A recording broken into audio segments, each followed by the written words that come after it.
Hello, everybody out there in podcast land. I am so excited today here at the She Compass Show to have one of the most beautiful, courageous women I know. I mean, I look up to this lady. I mean, she's just, hey, when she's around, watch out because those blue eyes going to take everybody's shine. So this is what I would like to say today. Her name is Inga.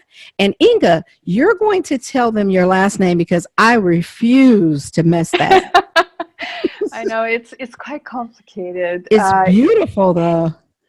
I'm Lithuanian. That's my nationality. It's Lizdenyte. Lizdenyte. Inga Liz, Lizdenyte. Lizdeniga? Did I say it right? Lizdenyte. T at the end. T. Liz. Lizdenita. You got it. You Oh got it, wow, girl. that's one of those queen of the nows names. You had to have been a queen in another life, or still. Oh my gosh. Anyway, I'm so happy to have you here today, sweetheart. I want to start with how I want to thank you for being on this show because it's one of the highlights of my life to interview you because, like I said, you're just incredible. So I'm going to start off with asking you the question that what is the most important lesson that you want people to know about your life and how you live your life and how different your life is before, and so they can get a feel of who you are and what you stand for? Lesson. There are many lessons, I think. I could talk, I guess, all day long. Yeah, I think the most and what people know about my story is be unstoppable, be unbreakable no matter what is going on in your life, because it's not what happens to us that ultimately determines our life, and not what people do to us. You know, when people betray and do bad things, it's not that what will determine ultimately your life, but God's will for your life and what you do with what happens. It's your personal choices. That's what will create your life or break your life. wow. I I am totally loving that.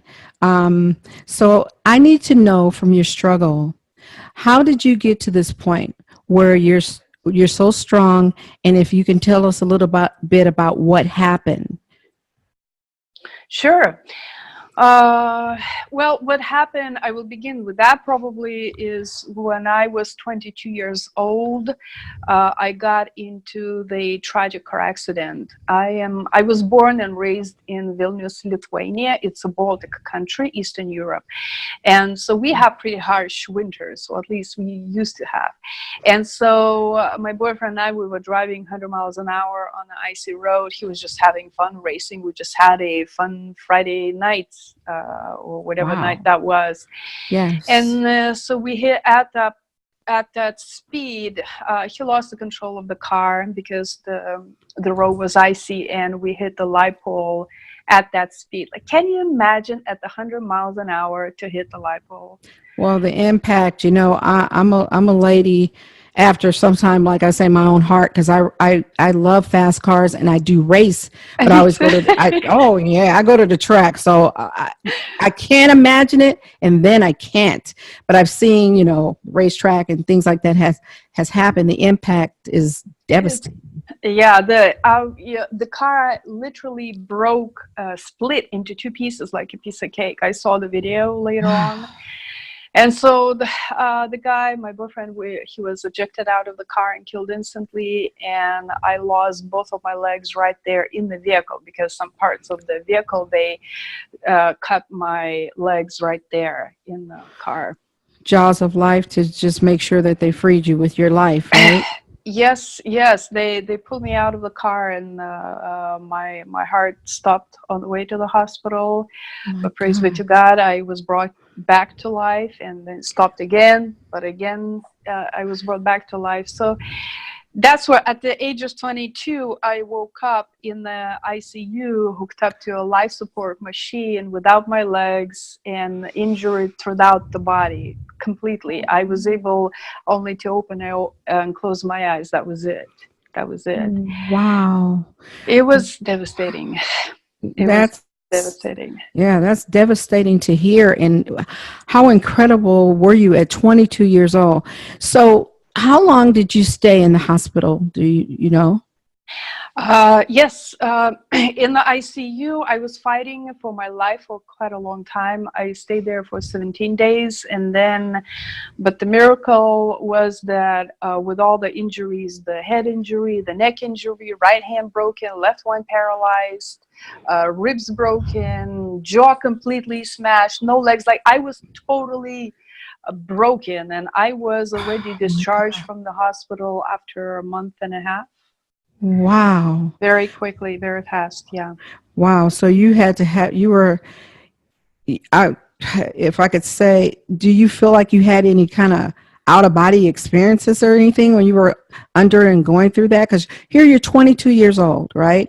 And this happens, and then all the time you're going through what you're going through. I don't know if you can remember anything about it, or if you were just kind of going through it and then woke up as a 22-year-old woman with this to face in front of you. I do not remember my out of body experience, but I had incredible experience in the ICU. And then later I learned that I was dying.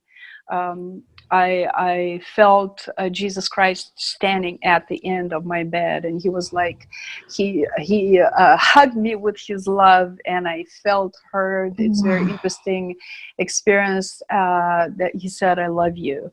And then I had very interesting experience, in the ICU. I literally felt angels. I could even point out where they're standing, and I felt I had that Wow. amazing experience, and that's what gave me the strength to it gave me inner strength that nobody and nothing could break me. But yeah.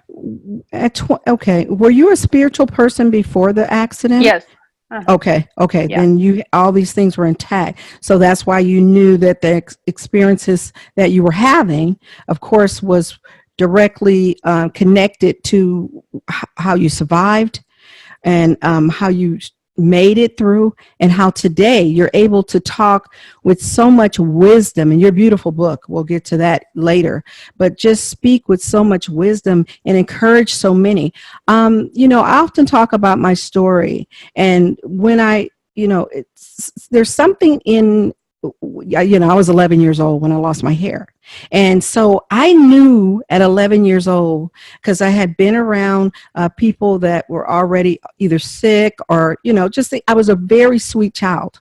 I knew that at 11 years old, when I said, okay, geez, I lost my hair, I felt like that was something that needed to be pushed to the side, and to see the world in this bigger ball, that there are so many more people. And I never try to tell people that no matter what your story is, it's not that it doesn't matter.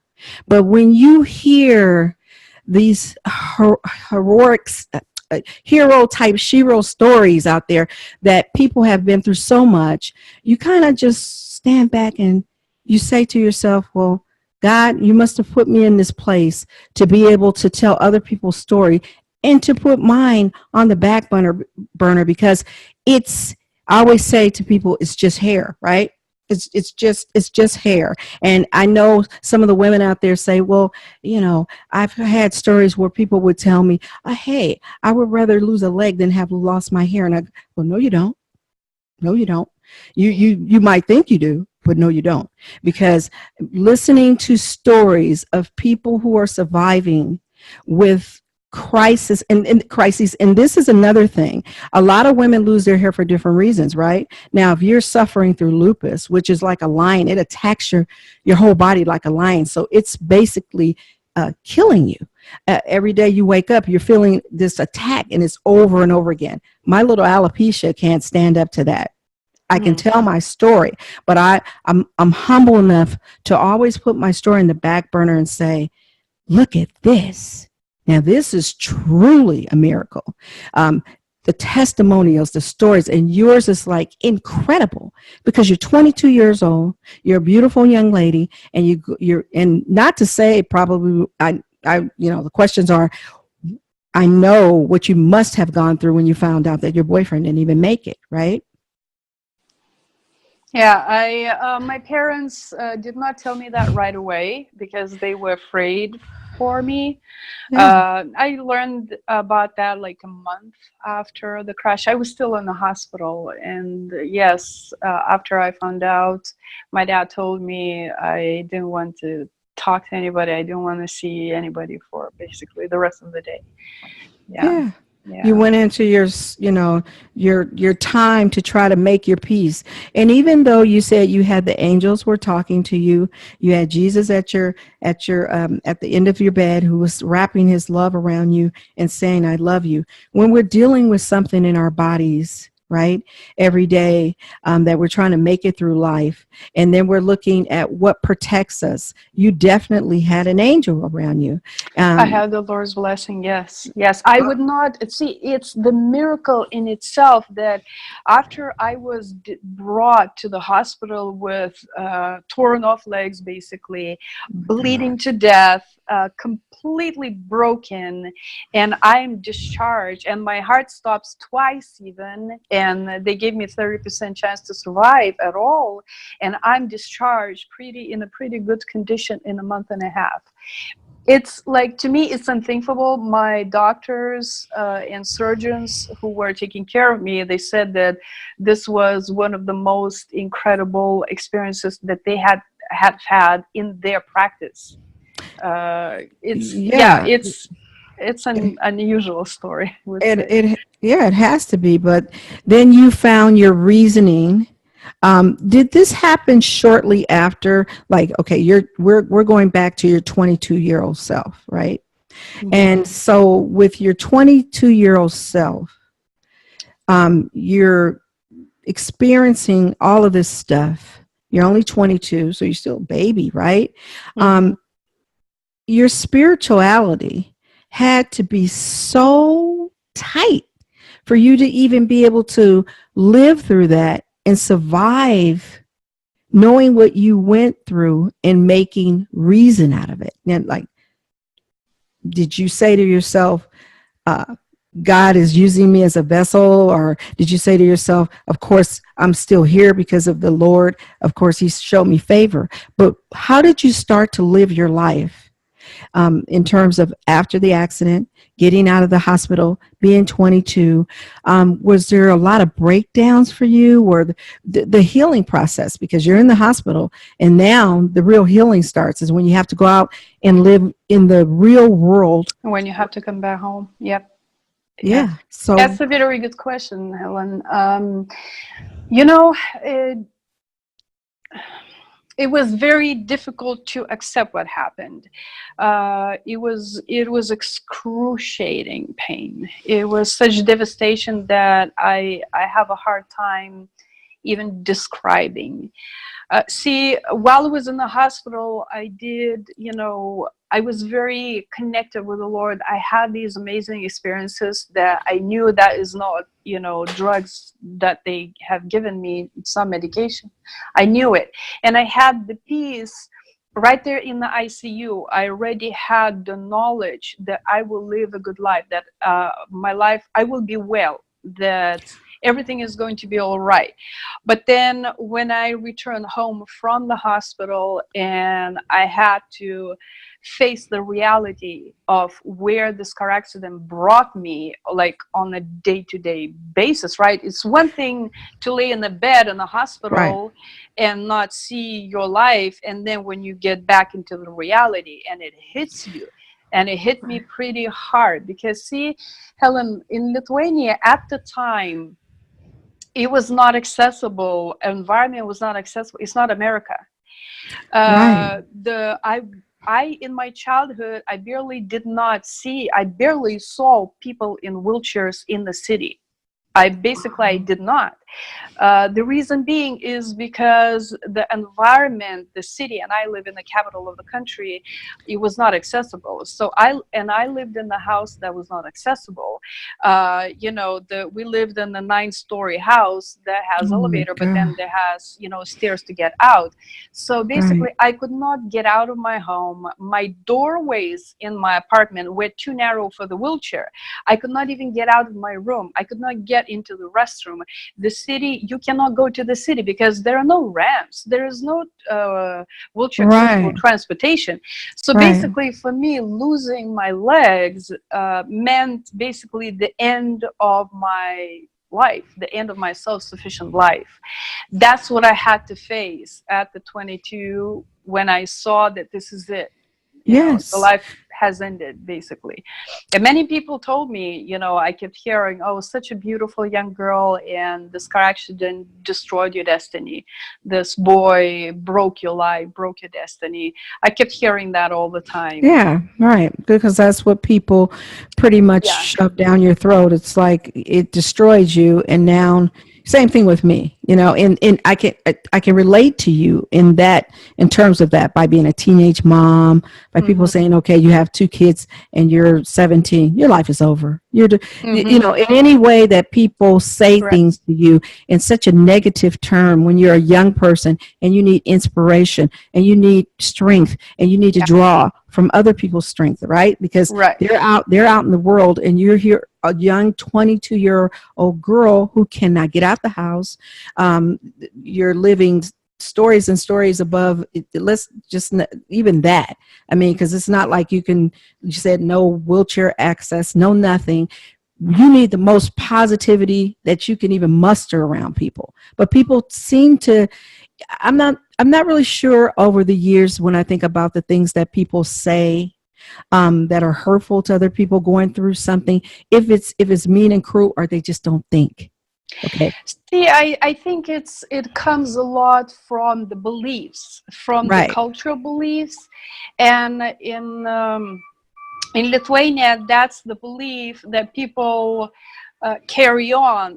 When the car accident happens, they don't think in those terms, I'm gonna recover, I will restore my life. I was like, quote unquote, unique in that sense, that I would say, no, the car accident didn't break my life, I will make my destiny the way I desire. And the reactions were Wow. pretty interesting. But I think, see, it goes, people sometimes they say things because they want to console you, they want to comfort you, and they don't know how to do it. So they say, well, I Hmm. guess that's just your destiny, I guess that's your Right. fate, and we'll accept it because probably that's just how you need. And I was like, no, Right. no, this is not going to break my destiny. That is not going to happen. Mm-mm. Yeah. Again, it goes back to the belief. I had a different belief that many people around me. I was surrounded by love, my family and my friends. They were Wow. carrying me through the most devastating time. I was showered with love on an ongoing basis. Wow.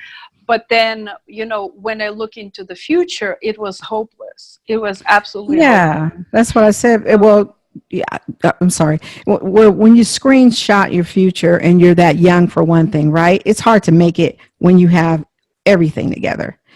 You know what I'm saying? And then just looking forward, because that's one thing we do. Usually we look so far into our futures, and instead of looking at the moment and taking it moment by moment, because when you're young, you don't understand that.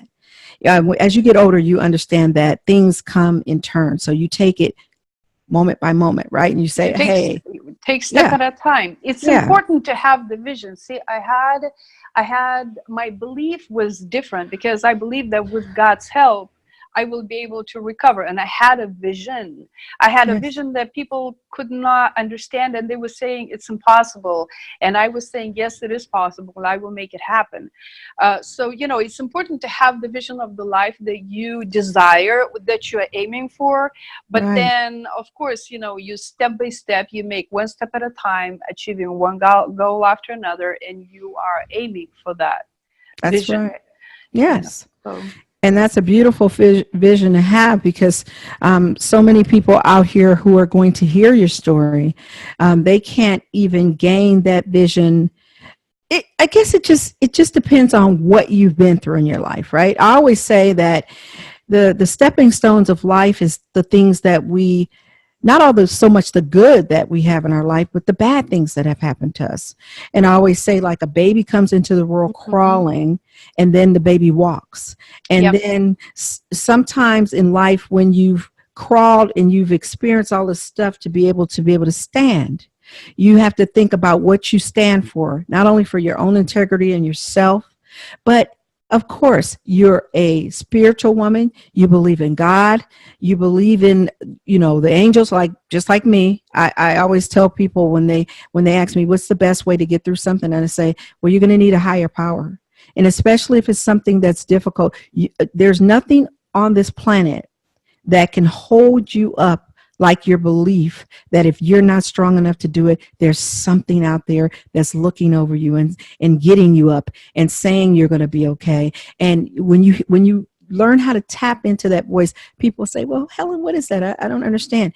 It's not, you don't have to learn to really understand. What you just need to understand is submitting to that voice, submitting to that thing that is saying, I'm here for you.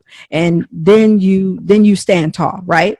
Because you're one of you're incredible. I mean, you're like the Empire State Building. I mean, you're just standing out there and you're so tall with so much courage and so much in your story. And you're such a strong woman and courageous. And that is just like the best thing. And your story is unbelievable. Yes. And so I want to know, where in your daily life, what gives you the strength to keep going? Two things. First is the belief, all my achievements that I have done, and the power, the inner strength that I get from is my faith. The prayer is the source of my faith. Jesus Christ, He is my strength. Like, He is my rock on which I stand. Oh, yeah. And then understanding that it's a choice. It always comes down to a choice. What do I do with the situation? What do I do with time that I get? What do I do when something happens to me? Fully understanding what happened to me, this is what happened to me, but now it's my choice what I'm going to do with it. That's what will determine my future. And so when you fully grasp that it's your choice how you're going to look at things, what you're going to do, are you going to give up or are you going to fight? Are you going to waste your time on playing some video games or whatever that doesn't really matter in your life? Or are you going to use your time for the purpose, for the goal? Are you going to just everything? See, every choice that you make makes, your future, makes circumstances, and compounded, even the choices that at the moment it doesn't seem like a choice, but compounded, it brings the fruit. So I always carry that awareness, what I am going to do now, how it's going to affect my future. Even, to be strong, it's a choice to be strong. It's a choice to be unstoppable, because when you face the challenge, you have to make a decision. Am I going to fight? Am I going to persevere? Am I going to break through? Or am I going to say, well, this cannot be done? Well, this is too much for me, So that's what gives me the strength. And when I do not have my own strength, it's so much, it's so devastating. I always get my strength in the prayer. I always talk to Jesus, and I always get the strength from Him when I'm not strong enough. Wow. That's not only so wonderful, but it's so true.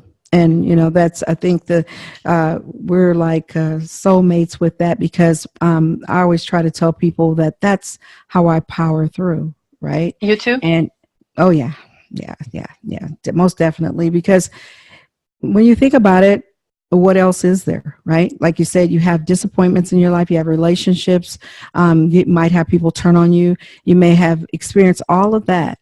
But when you really know in your heart that there's something bigger than all of those things that can always patch you back together and bring you back as one.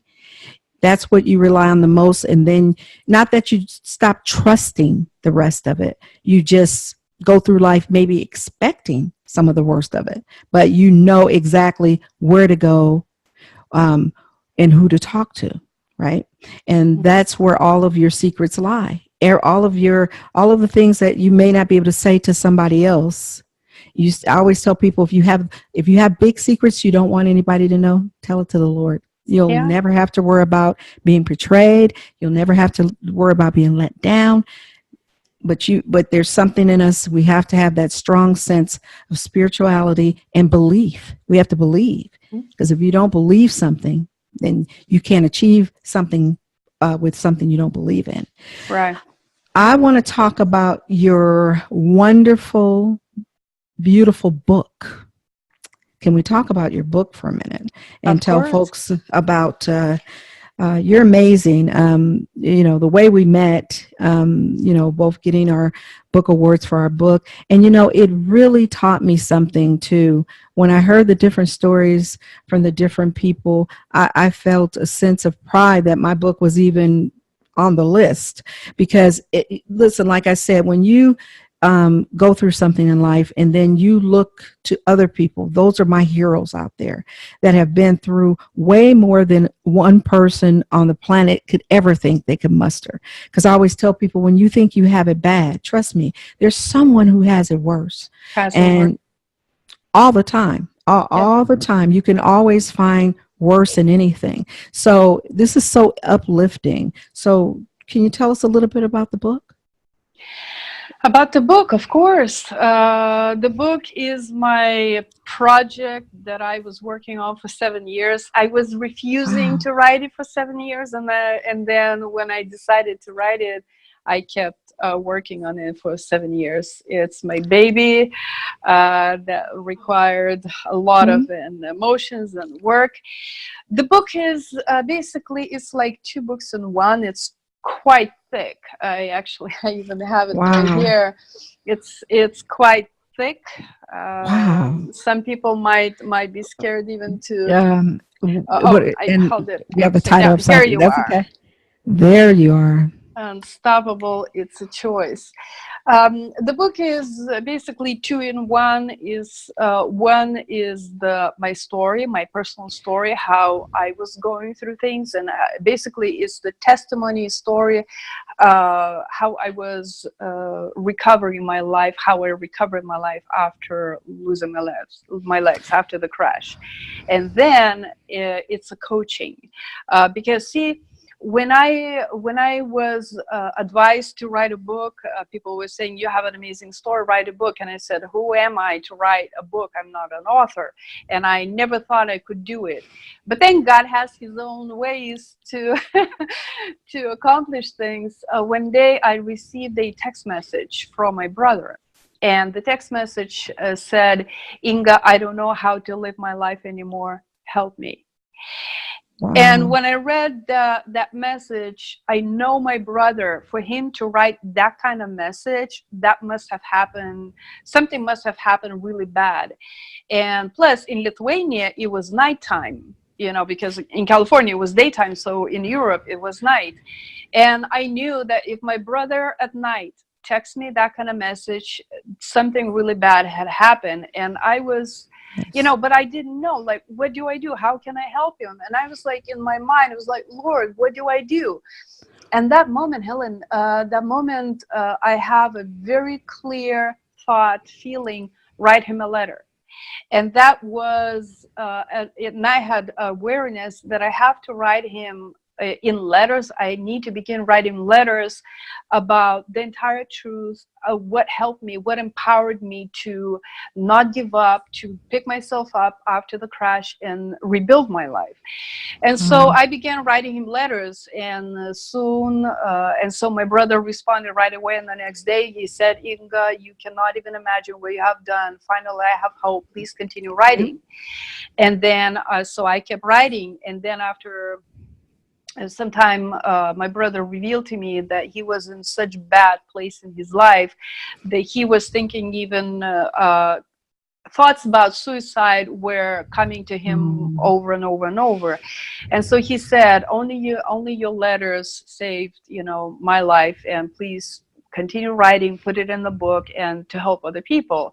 So then I saw that it's just the circumstances lead me in such a way that I need to write a book. And if that pulled my brother out of suicide, maybe that will help somebody else, Oh, to create the yes. life that they desire. So I Mhm. continue writing, and so here you are. Now we have the Unstoppable. Where can we find the book? Well, it's all over the internet. I guess the easiest way to get it, and actually it's the best price, it's on Amazon. Amazon, you can do that. Unstoppable, it's a choice. Wow. And it does come down to a choice. It comes down Always. to a choice, but here's the beautiful thing about those choices. Like you said, how am I going to write a book? I'm not an author. I'm dyslexic. So I was like, I know you don't expect me to write a book, because I don't even, I can't, there are words that I run into that just kind of fall off the page for me and everything. But I Mm-hmm. knew I had a story to tell. And one thing about me being in the salon life all my life and listening to people come to me who were thinking about suicide, or who were in bad marriages, or on and on and on, bad things that just were going on, I had a calling to say that you need to tell your story, because your book, Inga, could save someone's life. And Right. even if that person is like with your brother, I don't know what his personal thing was, but there are things that are so difficult for people, so hard for people, that if they could cry out to help, and if you can put your life in pages for someone else to experience, who may be going through something out there, and they can read your book and they can get your whole life in your pages without experiencing it, or whatever. It saves lives. It To tell your story is what I've learned over time, is it does save lives. And there's so many beautiful stories out there of people who have been through things, and they survived so much with so much there's a big word I'm looking for right now, and it's not coming to me, but with just so much encouragement that they give to others to go on with their life. And you are definitely like one of those people who, when people hear your story, they're going to say to themselves, boy, you know, I'm here. Right, right. And I really want to Another. inspire people and to encourage, because really, see, when I began my journey, after the crash, I was in such devastating, excruciating pain, and there was no hope. I was basically living, I had hope against hope, you know and then, but God has his ways. With God, you can do all the things. There's nothing impossible. Whatever you are in life, whatever happened to you, just know, just do not give up, but cry out to the Lord for the strength and for his blessing. Look, 3 years, I told you that, I was brought to the hospital dead and without legs and bleeding to death. And 3 years God. later, I traveled by myself. I traveled from Europe to the United States independently to meet Wow. my dream that all the specialists in my country and people around me told me it's impossible. You will never be able to achieve it. I said, I will. Watch me. And 3 years later, I travel across the globe by myself to attain my dream. That was God's miracle. How in the world I travel to California in the first place? But that's already the story in the book. And then a year later, I travel, go back. Then I went back to Lithuania, and then I travel, go back to America to establish my life. I had no money. I had no home to stay. No work, not even permission to live and work in the United States. I have only one functional arm. That's it. With that, I travel across the globe to establish my life in the country, having nobody, just a couple of people and my big dream. And already, like what, at a year later or 2 years later, I already lived a self-sufficient, independent life in California. There is nothing impossible. Do not give up ever. No matter what happened to you, do not give up ever. Choose life. Choose to fight for your life. Choose to be unstoppable. With God, you can do all things. That's my Wow. word. Wow. That is a beautiful word. I mean, hey, I'm going to tell you, I think the angels are all around you, and I think you're a living, walking one yourself, for all the encouragement that you can give to others about making it. And that's why I said, if you think, sometimes people think their story is very difficult and very hard to find a way through. But like you said, if you want it, no one can stop you. And it's your miracle. And when people tell you you can't, you tell them you can. And when people see it done, that gives them a platform to say, Right. wow, Yes. that's crazy. She did that. Then maybe I can do this, right? Right. Yeah, I can if she did, I can do it. If she yes. was able to overcome, I can do it. And it's possible. It's only us people stop ourselves by thinking that we cannot So do it. right. Oh my It's God. all in your mind. It's all in your mind. When we see the obstacle, we see it as like, an obstacle. Oh, because this obstacle is against me, that means I cannot go through. I cannot achieve what I want. But what I have learned is the obstacle, it's only something that you need to go around. You need to break through. You need to jump over. You need to do whatever it takes, break through that obstacle and move on, move forward toward your life. Obstacles always be there. Always be there, especially if you want to achieve something big, something really extraordinary in your life. Obstacles are going to be there as a guarantee. Now, the question is what you're going to do with it. I love it. I love it. That's why you're one of my favorite people on the planet. I love it. Oh no, it's the truth. You are incredible. I love it. You just summed up everything. I'm like, what else can I ask you? Because you're just so cute. you're just wonderful. I mean, this is going to help so many people, and it's so wonderful when you can have such bad things happen to you in your life and you take it, like you say, you go on that obstacle course. And I tell people, if you can't jump it, go under it. If you can't move it, go around it. If you seem like it's too strong for you, go through it. You have, there's no way. You can't stop. You go through it, under it, over it, around it, whatever you do it. Break through. Break through. Don't stand there and say, oh boy, look at what's in front of me. But you know what? You have a backing. When you have a higher power in your life that you pray to, talk to, whatever you're doing, and it's talking back to you because it has you, because all that strength right there is gathered from your spirituality, gathered from what you feel about yourself and what you feel about your life. And then your life becomes a story that you can tell to everybody else. So you're saving lives every day. And you're giving encouragement to so many. And I just want to thank you personally. I wish I could just give you a big old hug and kiss through this camera over here. Because you are just like, I love you. Just love you so much. You're so strong.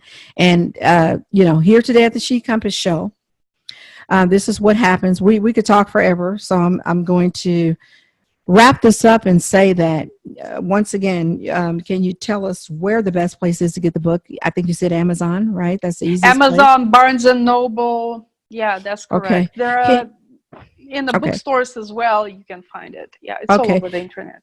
And can you give us some of your handles? Are you on social media? You're on. I know you're on Instagram.